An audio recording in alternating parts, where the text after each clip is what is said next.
While the Nothing Phone 3 was released, it was immediately bashed for its design. It moved away from the glyph lights to a glyph matrix system, and while that stirred up people's anger, the design itself wasn't necessarily helping neither. An odd camera array that left people questioning what the future for Nothing would look like. Then, the processor underneath the hood angered the power users at the same time, creating a mess of negativity towards this phone. And while we got a new design marking the future of Nothing to be hopefully good going forward, I wanted to revisit this phone to see if it truly deserves the hate. My name is Nathan, and this is my review of the Nothing Phone 3.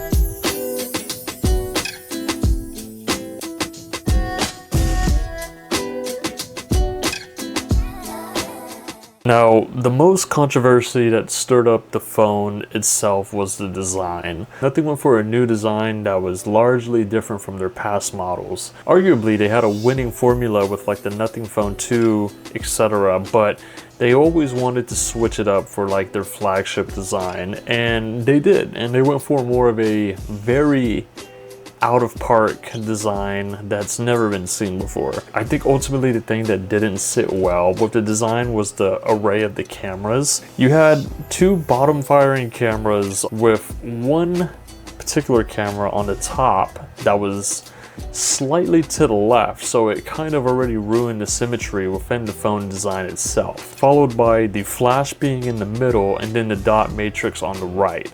It looks very messy and a lot going on, to say the least. And me personally, I don't have trypophobia, but I feel like this design would trigger it to the people that did have it. However, I still find a way to appreciate it just because of how unique it is. First of all, I do love the transparent back. Doesn't serve any purpose besides the fact to just look cool. Side note, I very much do appreciate the recording button that illuminates with the red dot. I think that's a cool, unique feature that should be on every smartphone going forward for privacy reasons and just because it looks cool like an old school camera. Now, one thing that they did go in a new direction with is that they got rid of the glyph lights and they went for a glyph matrix.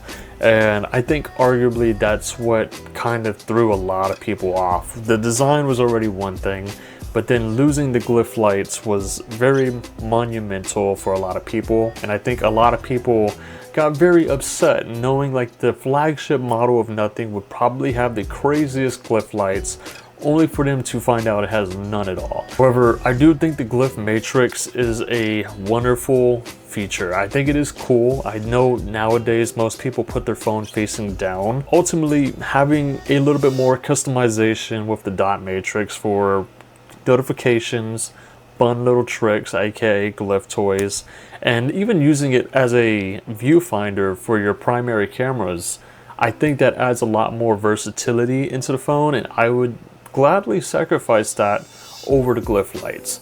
That's just a me preference. I also think it makes sense going into the fact that if it's your flagship model, you would want it to have more of a useful / unique feature, and I think the glyph matrix does that very well. There's also a glyph button that's incorporated on the middle back of the phone that you can use as a quick glance to check out your glyph toys or recent notifications that you may have. This also adds to the premium design versus the Nothing Phone 4a Pro does not have this button, so therefore you are left without the utilization of using that glyph matrix rather than just having at a glance information. So ultimately, if design wasn't a huge factor for you, you still had performance that was also criticized in all the reviews. This phone is rocking the Snapdragon 8S Gen 4 processor with 12 gigabytes of RAM and up to 16 gigabytes of RAM with the 512 configuration.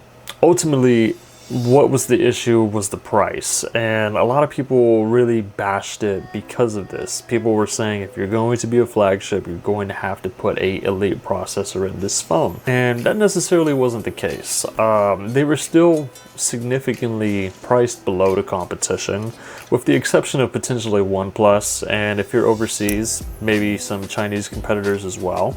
However, when you put them in the ranks of flagship phones, they were still cheaper than what I guess you could say Pixel would offer. And arguably, I think the 8S Gen 4 processor with the 16 gigabytes of RAM would outperform a Pixel in day-to-day usage as well. Pair that up with a 6.7-inch screen with up to 4,500 peak nit brightness, and you were still getting quite a powerhouse. I tested it myself personally with a couple demanding games that I typically play.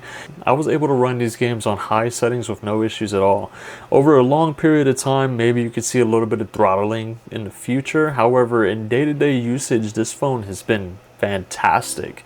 It does everything you need it to do. It still stacks up in terms of performance. Now, are you typically gaming with your phone? Most people don't, but if you are, this is still a good competitor.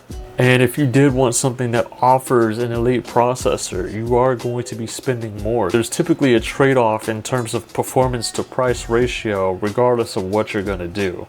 But as of lately, this phone has been on a huge sell.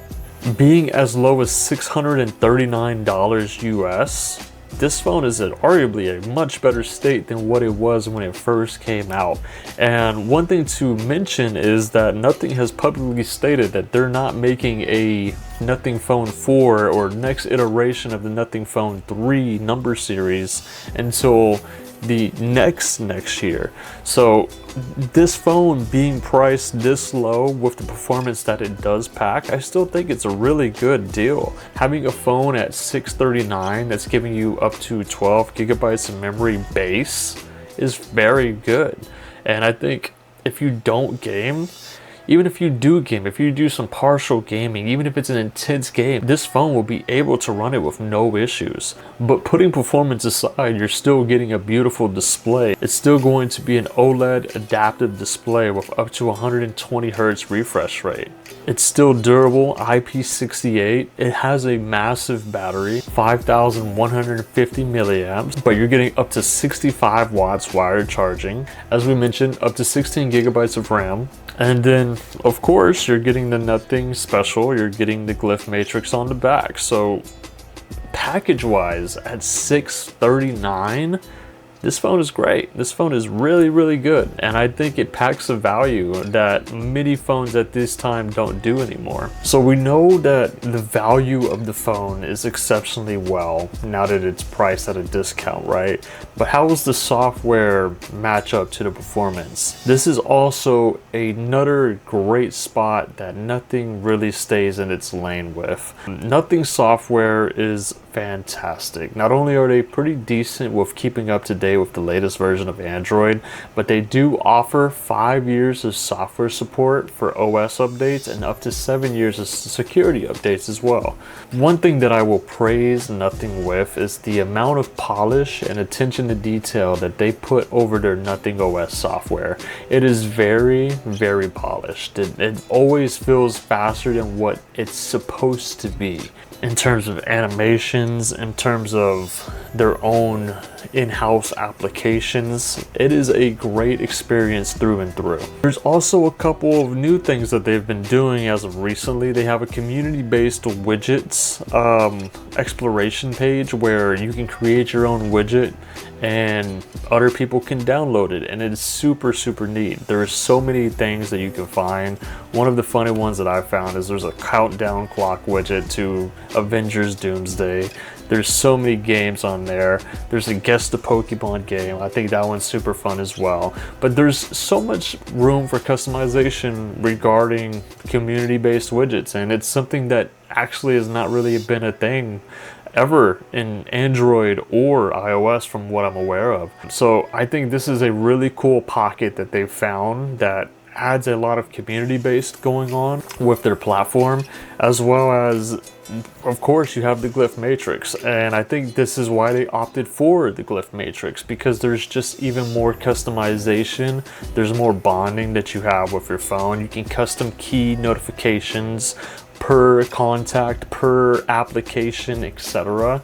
So it gives you much more customization regarding that. You also have flip to glyph, which means once you flip the phone face down, all your notifications will go quiet. However, they will still appear on the glyph matrix, so you can still see it at a glance. I think that's super useful, especially in a time like this where everyone's trying to stay away from their phone, or even if you have this phone as a secondary work phone, you can just leave it on the desk and you know who's messaging you just by taking a glance. You don't have to open up the phone and find out what you need. It's just there for you. Super neat. The fact that they've made it to where you can custom key any notification to be any type of icon is even super cool as well. Of course, you have your amazing notifications with the great haptics and the great sound. And then also they have glyph toys. You can physically play games on the glyph matrix. You can spin the bottle on the glyph matrix. You can start a timer on the glyph matrix, which is a really cool one. I will admit, I love that one. That's super neat. It's super useful. You can do a voice recording with the glyph matrix just by pressing that glyph button. It gives you a little bit more customization, a little bit more of a addition to your phone experience, and I think that goes a long way ultimately in just what you do. One of the biggest things that I love is the fact that you can use your rear cameras and use the glyph matrix as a viewfinder. There's never a reason for me to use a selfie camera if I can use the rear cameras with the bigger sensors and I use the glyph matrix. Not only is it a cool party trick, but you get better photos in the long run as well. Although they're a new company and they've only really been around for about 5 years, they have already done such strides to position themselves at a higher scale than a lot of OEMs. They put a lot of attention to detail in their software, and for that very reason, I love Nothing and I would recommend them 100%. I think it fills in a really cool spot for like that niche design, you know, all of it in general. I think there's a appreciation somewhere out there, and maybe it's not just me, maybe there's a lot more people out there as well, and I think Nothing's filling in that little niche right there, and hopefully it continues to grow because they have been doing very well. But what's a smartphone review without the camera section? That's where everyone loves to see. So they're all 50 megapixels, whether it's your front camera, whether it's your main camera, your telephoto camera, or your ultra wide camera, they are all 50 megapixels. While I wouldn't say they are top of the line in terms of the camera world, I think there's still some kinks that they can fix or tweaks that they can do. They get the job done, and as someone who doesn't really particularly care about how pristine I need something to look like on my camera, it does the job for me, and it works as intended, and it works great, and it works every single time. There's never been a situation where I pulled out my Nothing Phone 3 and it didn't get the photo well. So in terms of latency, in terms of shutter speed, in terms of everything, low light photography, zooming, it's all been pretty good. It doesn't have as much zoom as some competitors. It's still just going to be a 3x optical lens, but for most people that's all you really need. It's just a play it safe phone. They're not doing anything out of ballpark, you know. It's just a good camera array system. There's nothing wrong with it. It does well. And then once again, I guess since it is a part of the camera experience, that glyph matrix, you can use it as a rear finder for your subjects, or you can use it as a viewfinder for yourself. You can set, you know, custom timers where it says 3, 2, 1, so your subjects know when to pose at the right time. And of course, if you are recording, there is a physical live blinking red dot to indicate that it's being recording. So ultimately, I think it's a good device. I have no gripes with it. It's solid. It's a solid, good device. So where does that bring me with this phone? Now that this phone has had some time to cook, now that it's been baked in the kitchen, and now that the price has dropped, I think everyone was a little too harsh on this phone. I think this phone was great, and I think the expectations of everyone ruined what the phone could have been. I think people immediately turned it down just because it didn't meet their expectation, and unfortunately I think Nothing had to bite the bullet because of that. Now, did this hurt Nothing? Yes, but did this also Fix a couple things like the design, of course. Now we have the Nothing 4a Pro, and I think me as well as most people agree that it looks better, or at least a little bit more symmetrical, a little bit more clean than what the Nothing Phone 3 offered. So going forward, maybe Nothing sticks with that design. I think they should. I think they should go with that design and mature on it. I think they should kind of find new ways to implement things with that design. I think it's a good design. In terms of performance, I think it's a solid device. I truly think that most people don't know what processors are unless it's the Elite processor. They only know that this one's the best, and anything below that is not the best, and I think that scares a lot of people. But the Snapdragon 8s Gen 4 processor still performs really well, and I think maybe you should go check it out in store and play around with it and see if it meets your expectations. Like I said, I'm playing some very demanding games on my device and I've not had any issues with it. It's been a really solid device, and I think people kind of just brushed it off because it was an Elite processor. And unfortunately, that's kind of how the Android community is. If it's not the best, I don't care. I'm a spec guy. I'm just gonna spec it up. But if you're looking for a really good phone in today's world that's brand new, I think this phone should be 100% contender. I think you should go look at it. I think you should go investigate, check it out, look at some more reviews. This is an amazing phone, especially at $639. At $639, this is probably the best phone if I had to say. Brand new, at this price range and this bracket of phones, $639, that's a banger of a phone, man. If you want the nicheness, if you want the dot matrix, if you want the sick cameras, the sick design, I think this is sick, man. You also get more software updates than a Motorola, and they're brand new. So without further ado, let me know what you guys think in the comment section down below. If you did like the video, make sure to drop a big fat like. But until then, I'll catch you guys in the next one. I hope you enjoyed the video. Peace.